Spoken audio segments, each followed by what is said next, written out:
Hello everyone, welcome back to another video of Editing Basics. In this video, we are going to learn how to add rupee symbol in Canva. First, open your browser.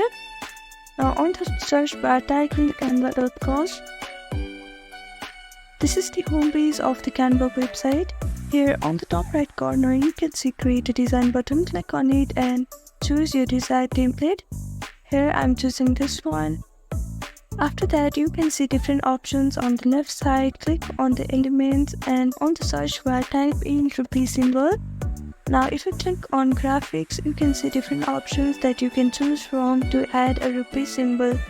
Here I am choosing this one. And if you want to change the color of this symbol, you can click here and change the color as you desire.